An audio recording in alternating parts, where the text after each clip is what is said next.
విద్యుత్ ఛార్జీల పెంపునకు నిరసనగా వైఎస్సార్ కాంగ్రెస్ పార్టీ చేపట్టిన సత్యాగ్రహం 4వ రోజుకు చేరుకుంది. దీక్ష చేపట్టిన నేతల ఆరోగ్య పరిస్థితి క్షీణిస్తోంది. కొందరు ఎమ్మెల్యేల పరిస్థితి ఆందోళన కలిగిస్తోంది.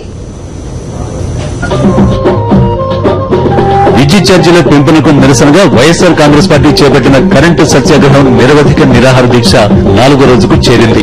దీక్షలో పాల్గొన్న పలువురు నేతల ఆరోగ్యం క్షీణించింది. దీక్ష చేస్తున్న ఎమ్మెల్సీలు, ఎమ్మెల్యేలకు వైద్యులు పలు దఫాలుగా వైద్య పరీక్షలు నిర్వహిస్తున్నారు. ఎమ్మెల్యేలు, ఎమ్మెల్సీల రక్తపోటులో హెచ్చుతగ్గులు నమోదయ్యాయి.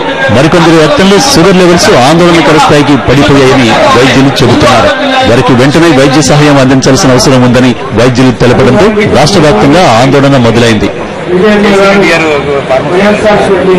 పార్టీ గౌరవాధ్యక్షులు వైఎస్ విజయమ్మ తీవ్ర తలనొప్పితో బాధపడుతున్నారు. గత 4 రోజులుగా ఆహారం తీసుకోకపోవడంతో ఆమె నీరసించారు.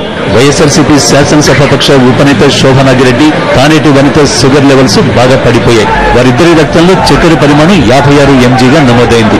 పేర్ని నాని రక్తంలోనూ అదే పరిస్థితి. ఆయన షుగర్ లెవెల్స్ 65 mgగా నమోదైంది. ఎన్ అమర్నాథ్ రెడ్డి షుగర్ లెవెల్స్ తో పాటు బీపీ కూడా బాగా తగ్గింది.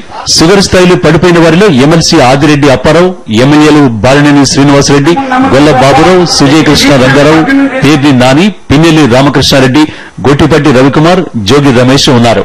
నేతలు నీరసంగా కనిపిస్తున్నారు. విద్యుత్ ఛార్జీలు పూర్తిగా తగ్గించేంత వరకు ఎమ్మెల్యేలు దీక్ష కొనసాగిస్తామని అంటున్నారు.